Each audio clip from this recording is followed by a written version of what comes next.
Saya yakin banyak di sini doanya doa apa? Doa ini sahih diriwayatkan oleh Imam Bukhari. Doanya begini. Rasulullah mengajarkan kita membaca doa setiap hari. Setiap hari. Terserah mau berapa kali. Karena doa itu lebih baik banyak ketimbang tidak. Rasul pernah berwasiat 3 hal. Wasiatnya yang 2 saya nggak sebutkan, yang terakhir saja. Fa'akhirid doa, kata Rasul. Perbanyaklah berdoa. Fa'innaka la tadri mata yustajab. Karena engkau tidak akan tahu doa yang mana yang akan dikabul. Kalau kita jarang berdoa, polang-polang benar doanya sekali aja. Apa iya yakin dikabul? Ada orang tetangga saya naik haji umur 79. Ketika beliau pulang dari tanah suci, kita diundang ngabarin datang ke rumahnya. Ahlan wa sahlan haji, selamat datang kembali di tanah air. Alhamdulillah sehat. Ngomong-ngomong saya pengen tahu Pak Haji. Pak Haji berniat naik haji sejak kapan? Sejak SD dulu SR saya sudah niat naik haji. Berdoa terus. Berarti SR itu umur berapa lah dia? 10 tahun lah katakan. Naik hajinya 79. Berarti dia berdoa selama 69 tahun. Saya tanya, doa yang mana yang dikabul oleh Allah? Nggak tahu. Ya kan? Maka berbanyaklah doa. Doanya begini. Rasulullah mengajarkan kepada kita, Allahumma inni, coba ikut baik. Allahumma inni a'udzu bika minal hammi wal hazani wa a'udzu bika minal jubni wal bukhli wa a'udzu minal ajzi wal kasali wa a'udzu bika min ghalabati daini wa qahrir rijal. Kata Rasulullah, aku berlindung kepada Allah dari 4 hal. Yang pertama minal hammi wal hazani, dari sedih dan duka cita. Yang kedua minal ajzi wal kasali, dari rasa lemah dan rasa malas. Yang ketiga minal jubni wal bukhl, dari sifat pengecut dan kikir alias pelit. Dan yang keempat adalah minal ghalabati daini wa qahrir rijali, dari hutang yang tidak terbayar dan belenggu orang lain terhadap kita. Hafal doanya ya. Hampir habis sholat kita baca di doa ini. Pagi dan sore dalam kitab Al-Maghfurat doa ini ada. Pagi dan petang. Minimal 2 kali kita baca doa. Tapi doa hanya akan melayang begitu saja dari lisan kita ke langit kalau kita tidak memahami apa yang kita maksudkan. Jadi saya hanya ingin menceritakan bagaimana doa ini sebenarnya. Ini amalan Rasulullah. Kenapa Rasulullah itu segar, awet muda, ya kan? Kuat, berjuang luar biasa. Sebulan bisa 6 kali berperang ketika di Madinah. Luar biasa. Kenapa? Karena beliau meminta perlindungan kepada Allah Subhanahu wa Ta'ala. Yang pertama, ibu-ibu, kalau kita ingin senang, awet muda, jauh dari penyakit, yang pertama kita berlindung kepada Allah minal ham. Ham itu dalam bahasa Arab artinya apa? Sedih karena memikirkan yang belum terjadi. Ini penyakit kita. Kan tadi saya sampaikan hadis tuh. Kata Nabi, dalam badan kita ini ada gumpalan. Kalau yang segumpal ini sehat sekujur badan kita. Kalau yang segumpal ini sakit pula seluruh badan. Yang segumpal itu namanya hati. Itu kata Rasulullah. Jadi kalau ibu ingin sehat, ingin senang, ingin awet muda, sehatkan hati.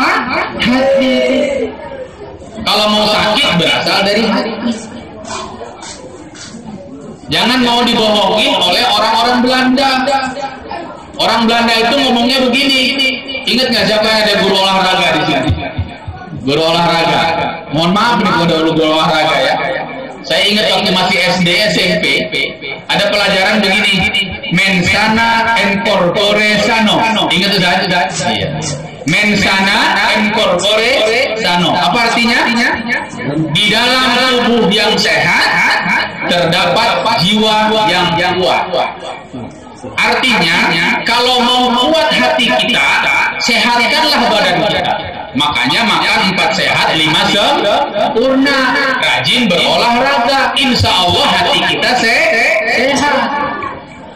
Saya percaya benar dari dulu. Ternyata setelah dewasa, setelah saya jadi mubalik, saya buktikan salah itu omongan belaka. Coba bapak-bapak pergi ke masjid sholat subuh. Siapa yang hadir di masjid saat sholat subuh? Siapa biasanya yang hadir di masjid saat sholat subuh? Hadirnya lah. Ayo, pengalaman. Ya. Nazir, muazin, imam. Orang itu juga. Dia nazir, dia imam, dia makmum. Yang nyiapin sajadah dia, yang nyiapin air wudu. Komatnya aja udah. Hayya 'alas shalah. 2 kali narik nafas. Azannya Allahu Akbar. Allahu Akbar. Udah salah lagi Pak ya. Salah kaidah bacanya begitu. Ada apa? Tanafus. Narik nafas di tengah jalan. Ya kenapa tidak orang sudah bengek? Udah sakit-sakitan. Ya pengalaman saya di masjid itu rata-rata yang datang itu orang-orang sudah sepuh, sudah tua, sudah sakit-sakitan, yang encok, yang asam urat. Masya Allah. Pertanyaannya, kemana orang-orang yang sehat-sehat ini, yang ganteng-ganteng ini, yang gagah-gagah ini? Kalaulah betul badan sehat bisa menjadikan hati sehat, pasti mereka yang akan memenuhi masjid ini. Betul? Kenyataannya tidak. Orang sakit-sakitan yang memenuhi masjid. Berarti badan sehat tidak menjamin hati sehat. Kenapa orang sakit datang ke masjid padahal jalan sudah pakai tongkat, padahal sudah tertatih-tatih? Karena hatinya sehat. Percaya sekarang Bapak Ibu? Jadi jangan percaya kepada Belanda, omong kosong. Percayalah Rasulullah SAW. Kalau ingin sehat badan kita, sehatkan hati kita. Banyak-banyak ngaji, banyak-banyak zikir, pasti jauh dari penyakit. Aman. Saya pernah baca buku yang dikarang oleh seorang psikolog Amerika namanya Dale Carnegie. Tebel bukunya. Dari tebel itu kesimpulannya satu, segala penyakit berasal dari kesedihan. Sedih letaknya di mana? Di hati. Asma, darah tinggi, asam urat, gula, apalagi encok, rematik, apalagi semua berasal dari kesedihan. Hati kita Ibu kalau sudah tidak tenang, datang penyakit. Ya kan? Banyak pikiran tidak tenang, nafsu makan berkurang, nafsu merokok naik. Merokok aja kerjaan kita. Nasi tak masuk, asam lambung kumat. Naik ke kepala, sakit semua itu kan? Awalnya dari pikiran. Makanya kalau Ibu datang ke dokter, Ibu sakit apa? Saya kok lemas-lemas dong. Tensi naik, kolesterol tinggi, Ibu istirahat. Begitu kan? Hati. Makanya yang pertama kata Rasulullah, berlindunglah kepada Allah dari ham. Salah satu sumber kesedihan adalah ketika kita sedih meratapi apa yang belum terjadi. Ini penyakit kita ini. Ya kan? Punya anak 4, yang jadi pikiran kita nanti dia kawin sama siapa? Nanti dia berumah di mana? Nanti dia makan apa? Itu aja yang dipikirkan kita. Lah kita dulu jadi kayak gini, oma kita mikirkan kita enggak? Pergilah nak sejauh yang kau mau, ama doakan. Kan gitu. Nah sekarang kita sama anak kita dipikirkan, padahal belum terjadi ini masalah ini kan. Nanti kalau gini gimana? Kalau gitu gimana? Sedih. Nggak boleh. Obatnya apa?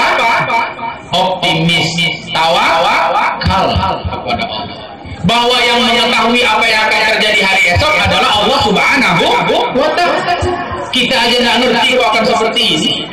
Saya aja nggak tahu kalau saya akan berdiri di sini malam ini. Ya kan? Beberapa hari yang lalu baru diajak kemari. Kan nggak ngerti apa yang akan terjadi besok pagi. Jalan. Tawakal kepada Allah Subhanahu wa Ta'ala. Kemudian setelah itu kita berlindung kepada Allah dari hazan. Kalau hazan sedih juga, cuma sedih memikirkan yang sudah terjadi. Kalau bahasa kita sekarang apa? Nggak move on. Asik mikirin yang sudah terjadi. Usaha sudah rugi diratapi, bisa balik lagi untung nggak? Tidak. Kecuali kalau kita balik berusaha. Ini penyakit kita begitu. Sedih mikirin yang belum terjadi, sama sedih mikirin yang sudah terjadi. Jadi caranya apa? Tawakal. Allah lah yang menentukan, kita hanya menjalan. Nggak usah jadi pikiran yang akan datang. Yang penting kita berusaha hari ini. Tawakal itu apa Ibu? Bukan pasrah, tapi kita berusaha sekuat tenaga, selebihnya serahkan kepada Allah. Rasulullah ketika datang seorang sahabat mau ngaji kepada beliau, terlambat, dia tanya, kamu kesini naik apa? Naik unta ya Rasulullah. Untamu mana? Kok saya nggak nampak? Tadi saya taruh di luar. Kamu ikat? Enggak. Kenapa nggak diikat? Saya tawakal kepada Allah. Salah kata Nabi. Tawakal itu ikat dulu. Kalau dicuri orang juga baru tawakal, gitu ya. Usaha harus, tapi jangan kita mengakal-akali Allah. Seolah-olah semua upaya yang dilakukan bisa berhasil. Tidak. Allah yang menentukan berhasil atau tidak. Ini iman kepada qada dan qadar. Insya Allah kalau kita tawakal mulai hari ini, jangan pikirkan yang belum terjadi, jangan ratapi yang sudah terjadi, tatap saja masa depan dengan baik-baik, hati kita akan lebih bebas dan tenang. Begitu Bu ya, optimis, tetap bersenyum, ada uang senyum, tak ada uang senyum, naik gaji senyum, ya kan? Dipotong gaji senyum juga, gitu. Masya Allah.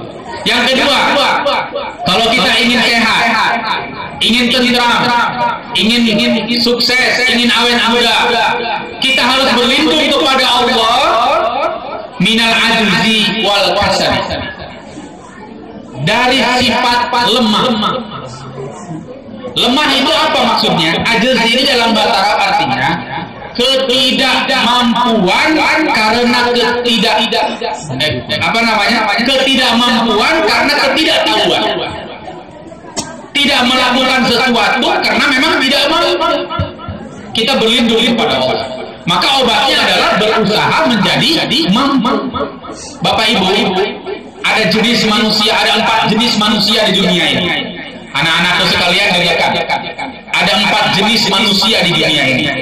Yang pertama, ini orang yang terbaik. Jadilah kalian orang ini. Orang yang mampu dan mau. Dia mampu melakukan, lalu dia mau mengerjakan. Dia pandai baca Al-Quran, lalu ketika dia disuruh ngaji di depan ada maulid Nabi, sebelum disuruh dia bilang, saya Pak, saya Bang, saya ngaji di depan. Mampu dan mau. Ini jempolan banget ya orang seperti itu. Ya kan? Yang kedua, dia mampu tapi tidak mau. Nah, ini nggak bagus. Punya kemampuan tapi tidak mau diungkapkan. Yang ketiga, dia mau tapi tidak mau. Insya Allah masih baik juga, meskipun tidak mampu, karena mau dia berusaha. Yang parah itu yang keempat, tidak mampu dan tidak mau. Wah, sudah tahu tak mampu, tak mau, bahaya. Jadi kita berlindung kepada Allah dari sifat lemah karena ketidakmampuan kita. Belajar. Jadi jangan macam peribahasa. Saya yang ngajarin Pak Sekda yang tadi. Kan ada pepatah di kampung kita ini kan. Pepatahnya apa? Kojo sibu tak kojo 500. Kalau kojo tak kojo dapat 1.500. Ini dijadikan oleh orang-orang katanya sebagai sesuatu yang memojokkan orang batubara, seolah-olah orang batubara itu malas, padahal tidak. Ini kisahnya begini nih. Ya, saya pun bukan orang Melayu ya, tapi saya dapat kisah ini luar biasa dari Pak Sekda. Jadi beliau itu guru saya. Pertama dia bos saya, kedua guru saya. Saya kepala sekolah, beliau kepala dinas pendidikan. Secara struktural dia pimpinan saya. Dan dia pernah mengajarkan saya beberapa hal termasuk kisah ini. Jangan-jangan kita orang Padang Deras belum tahu juga di kisah ini. Kapan awalnya ada kisah Kojo Tak Kojo 1500? Jadi ceritanya ada sebuah kapal berlayar. Sebuah kapal berlayar. Ada satu tekong kan, satu nakoda, beberapa anak buah. Tentu si gaji nakoda lebih tinggi daripada gaji anak buah. Padahal kerja anak buah mungkin lebih capek daripada orang nakoda. Dia narik pak, dia masang layar, ya kan? Dia nempel sampah, dia mikul ikan segala macam. Nakoda kan tidak. Kadang-kadang montok aja di situ, cuma perintah sana sini. Kok gaji dia lebih mahal dari gaji kami? Kerojonya begitu aja, kok saja duduk. Kami yang pontang panting kok cuma dapat 500. Dia dapat 1000. Gitu. Akhirnya si nakoda ketika ditanya, kenapa pula gajimu lebih besar? Ya kalau kamu mau gaji lebih besar, harus menguasai permasalahan. Kalau kalian kan cuma tahu kerja, yang tahu permasalahan kenapa? Ya kan? Arah angin kemana? Ombak besar di mana? Sumber ikan di mana? Kapan harus berlayar? Kapan harus berpulang? Kan gitu. Ya saya memang tugasnya begini, cuma duduk dan memerintah. Kelihatannya macam Kojo Tak Kojo, tapi gaji saya lebih besar. Ada pesan yang berharga di sini sebenarnya. Ketika kita ingin lebih baik penghasilan dan pendapatan kita, kuasai ilmu. Sehingga kerja kita tidak capek gitu. Cuma duduk memerintah, gaji kita lebih besar. Itu sesungguhnya yang harus dimiliki oleh seluruh rakyat Batubara. Semangat Kojo Tak Kojo 1500. Itu bukan artinya kerja tak serius. Ini yang diajarkan Pak Sekda kepada saya. Nah, beliau ini kan sekarang jadi Sekda, kepala dinas pendidikan, ya entah ke depan jadi bupati ya. Mudah-mudahan kalau orang yang kita berharap orang-orang soleh yang menjadi pemimpin negeri ini, siapa yang ngerti agama ya, yang ngerti hukum lah. Karena paling tidak kalau tahu hukum dia akan ngeri-ngeri lah kalau melakukan pelanggaran. Itu saja kita berharap. Ya kan? Kita teruskan ya. Kita berlindung kepada Allah dari ajal. Sifat lemah, sifat tidak mau bekerja karena ketidakmampuan. Maka kita belajarlah seperti nakoda. Kemudian berikutnya kasali, malas. Kalau malas itu apa? Dia mampu tapi tidak mau. Ini yang bahaya. Jadi ibu-ibu kalau pengen senang ya kerja. Jangan malas. Habis subuh jangan tidur lagi, rezekinya dipatok kan gitu ya kan? Gimana pengen senang tapi habis subuh tidur lagi? Bahkan Nabi mengatakan tidur pada subuh itu adalah mendekatkan kepada kefakiran. Naumatus subhi yuqribul faqr. Tidur setelah subuh mendekatkan kamu kepada kemiskinan. Itu kata Nabi, hati-hati. Oke, yang ketiga, biar nggak malam kali ya.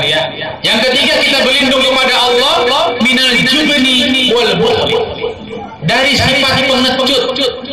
Pengecut itu apa? Suudzon, berburuk sangka, susah melihat orang senang melihat orang susah. Ini nggak boleh. Orang yang naik pangkat kita yang gering-gingan gimana? Orang yang beli kereta baru kita pula yang tak nyenyak tidur. Ya. Orang yang beli sampan baru, kita pula yang begaduh hari ini. Ini namanya orang yang pengacut. Mari mulai hari ini kita berbaik sangka kepada Allah Subhanahu wa Ta'ala. Apalagi Allah katakan, inni ala dzanni abdi. Aku ini kata Allah tergantung prasangka kalian. Kalau kalian berprasangka baik, aku akan baik. Kalau kalian menyangka aku ini memberi rezeki, aku akan beri rezeki. Makanya jangan berburuk sangka kepada Allah. Kalau berusaha, begitu kita keluar dari rumah, bismillah, tawakkaltu 'ala Allah, la haula wala quwwata illa billah. Ya Allah, aku yakin Engkau akan memberi rezeki kepada aku hari ini. Jangan begitu melangkah bingung, dapat apa tidak ya? Dapat apa tidak? Dapat tidak kayak. Udahlah, karena aja ada siang baru berangkat, mikir lagi, dapat apa tidak ya? Nggak akan jalan-jalan ya, rezeki. Karena kita berburuk sangka. Juga. Apa akibat dari buruk sangka? Bakhil.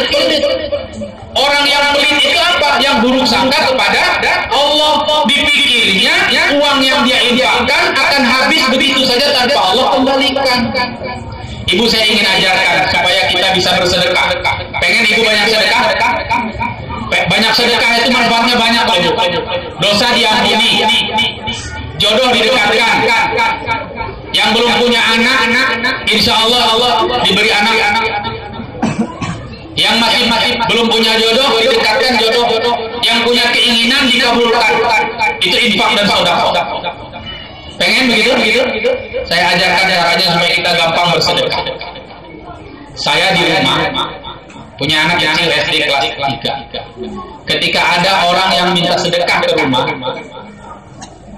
Assalamualaikum, kan gitu salamnya ya. Kalau udah ada yang salam kayak gitu udah tahu nih gitu. Kalau FPI datang di rumah, Assalamualaikum, tegas dia ya, FPI. Kalau ini lain, Assalamualaikum. Udah berapa hari tak makan, Pak? Lomas ya.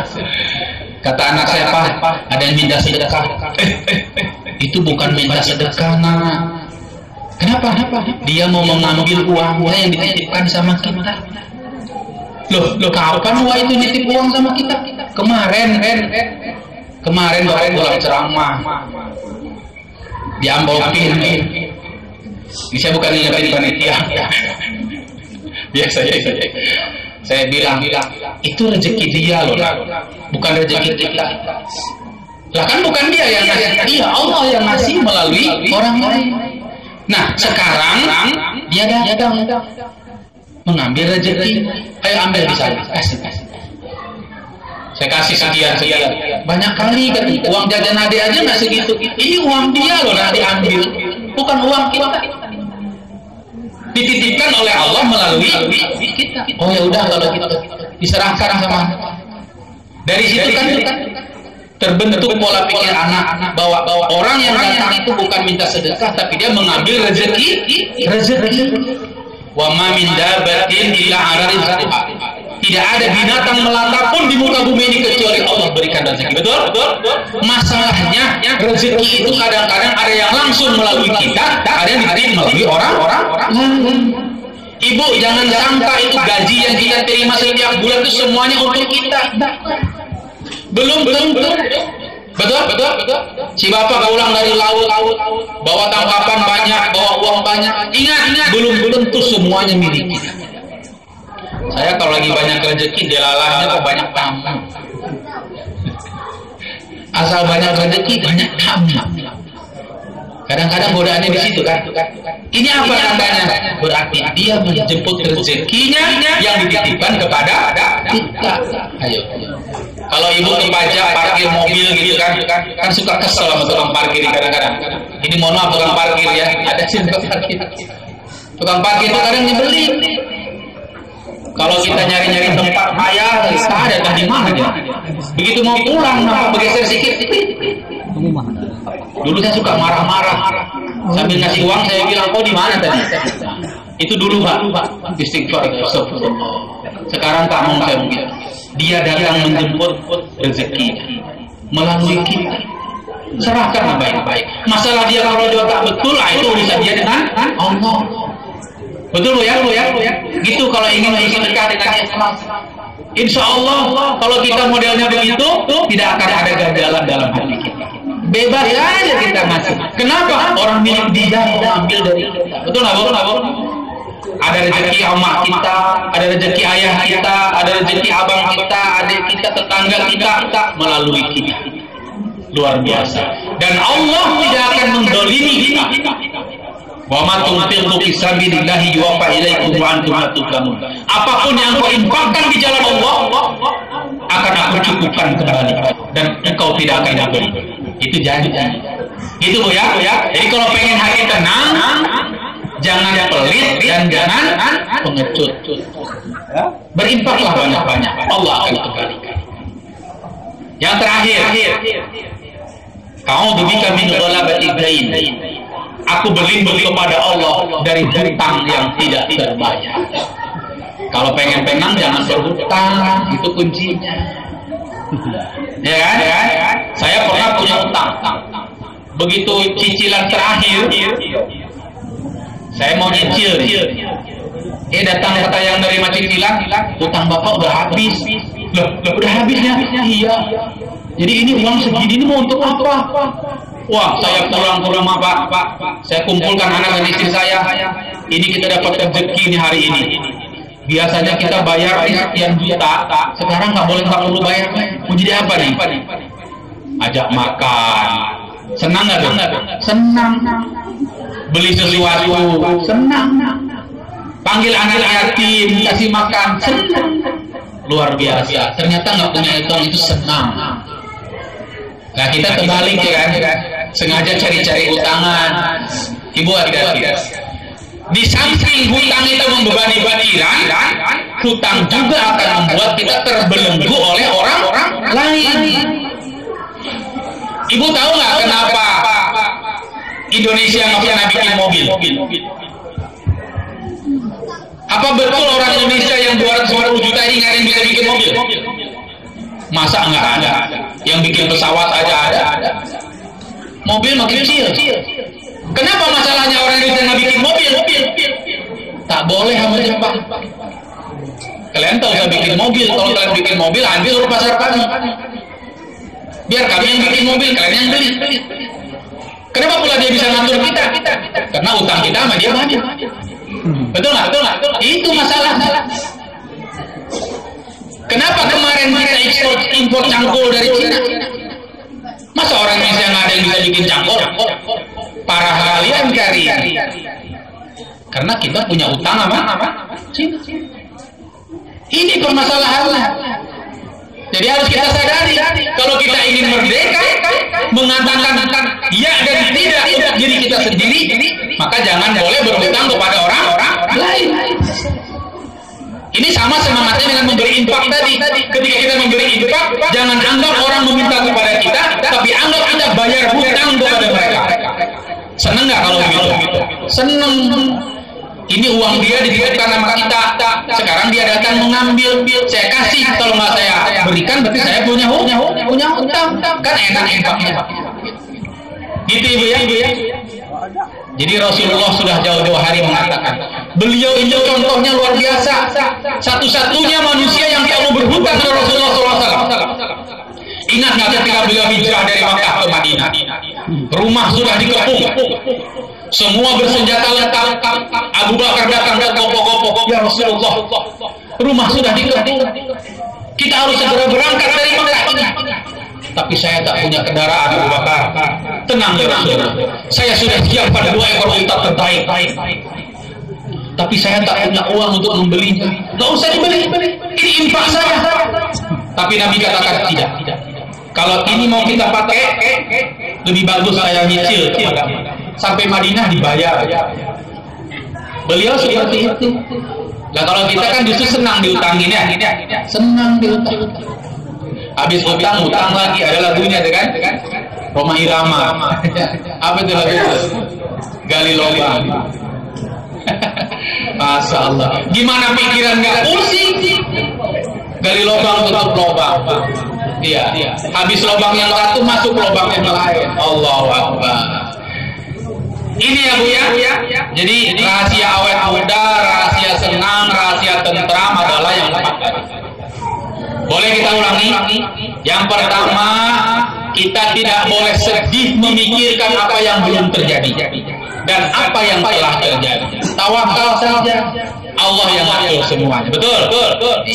Yang kedua, kita harus berusaha sekuat tenaga agar kita mampu untuk melakukan usaha dan hindari kemalasan. Jangan kita malas untuk berusaha, karena rezeki datang hanya untuk orang-orang yang rajin. Ya kan? Ya. Yang ketiga, jangan menjadi orang pengecut dan pelit. Banyak yang berinfak. Sebarkan rezeki kita kepada orang lain dan Allah akan menggantinya dengan yang lebih baik. Yang terakhir adalah jangan mau berhutang, karena orang lain yang menghutangi akan membelenggu diri kita. Itu saja selesai. Ini saja yang 4 kalau kita bisa lakukan istiqomah, Allah Subhanahu wa taala akan menurunkan kepada kita ketenangan dan kesenangan. Dan ini adalah sunnah Rasulullah sallallahu alaihi wasallam. Bukti cinta kita kepada beliau adalah mengamalkan sunnahnya. Saya nggak cerita yang muluk-muluk, ini aja. Ini sunnah, tapi kadang sering kita lupakan. Begitu Ibu ya? Baik. Kalau begitu sudah tuntas tugas saya menyampaikan Maulid Nabi di sini. Mudah-mudahan apa yang saya sampaikan bermanfaat bagi kita semuanya, bisa menjadi bekal hidup kita. Mohon maaf saya bukan mengajari berenang.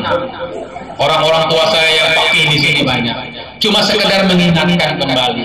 Karena tugas kita adalah tawassau bil sabri wa tawassau bil haqqi wa tawassau bil marham. Saling nasihat menasihati dalam kesabaran, dalam kebenaran, dan dalam kasih sayang. Saya datang kemari membawa cinta kasih untuk kita semua. Mari kita sebarkan cinta kasih kepada semua orang yang kita cintai. Mudah-mudahan Allah tetap senantiasa memberikan hidayah, taufik dan hidayah kepada hati kita, sehingga hati kita diberi ketenangan oleh Allah untuk menjalani hidup ini yang entah sampai kapan Allah berikan kepada kita. Mari kita berdoa untuk mengakhiri acara ini.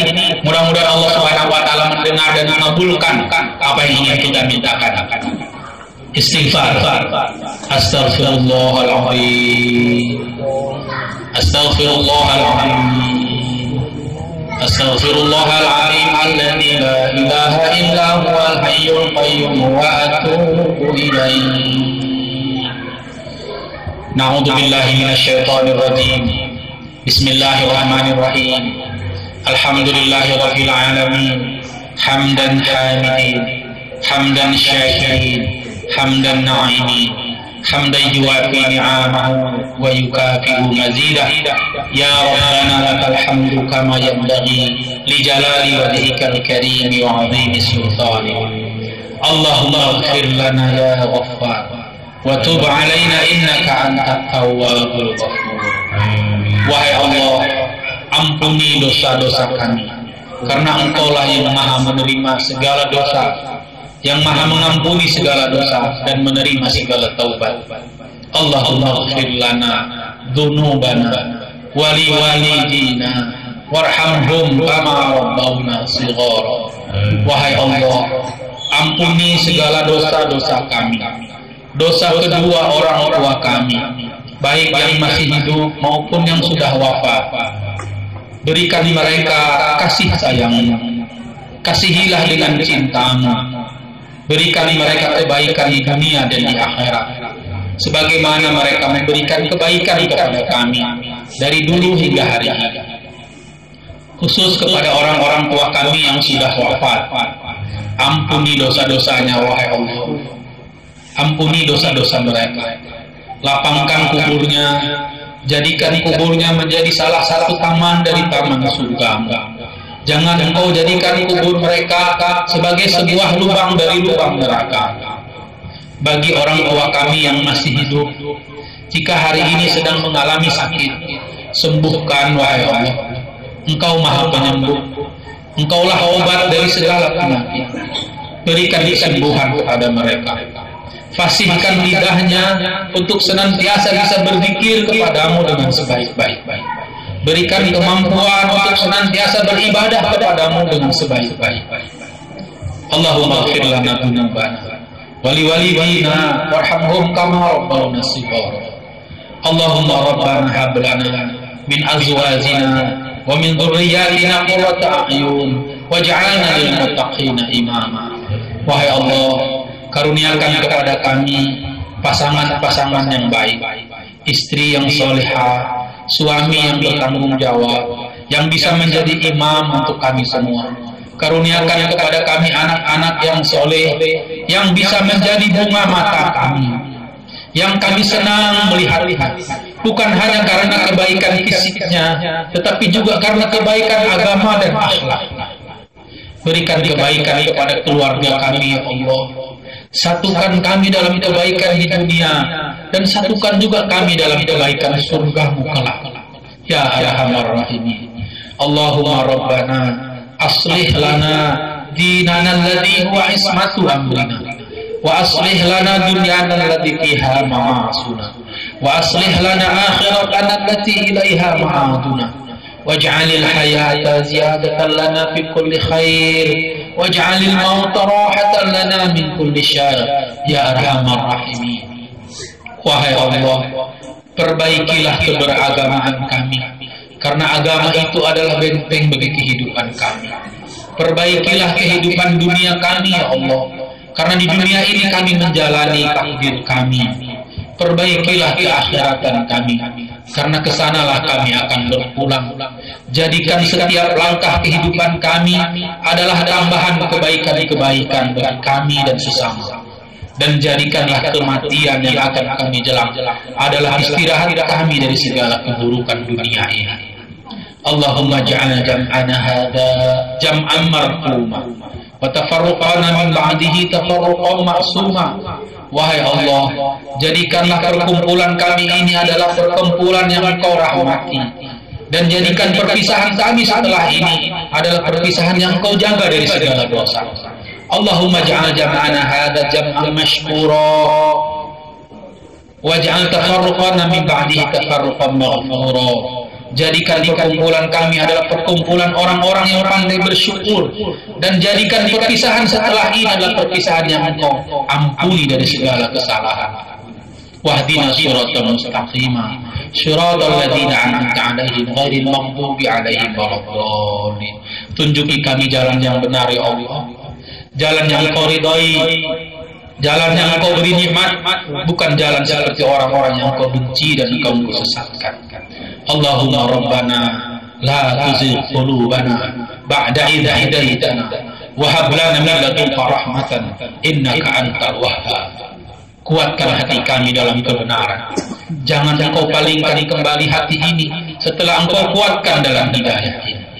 Allahumma arinal haqqa haqqan warzuqna ittiba'ah wa arinal batila batila warzuqna ijtinabah. Tunjuki kami kepada kebenaran, ya Allah, dan berikan kekuatan kami untuk melakukan apa yang kami anggap benar, dan tunjukkan kepada kami bahwa yang salah itu salah, dan berikan kami kemampuan untuk menghindarinya, ya Rabbal Alamin. Allahumma Rabbana atina fid dunya hasanah wa fil akhirati hasanah wa qina adzabannar. Subhanakallahumma rabbana wa bihamdika asyhadu an la ilaha illa anta astaghfiruka wa atubu ilaik. Allahumma salli wa sallim wa barik ala habibina wa maulana wa zuhrina Muhammadin sallallahu alaihi wasallam wa ala alihi wa sahbihi ajma'in. Alhamdulillahirabbil alamin. Terima kasih atas segala perhatian. Mohon maaf apabila ada kekurangan. Wassalamualaikum warahmatullahi wabarakatuh.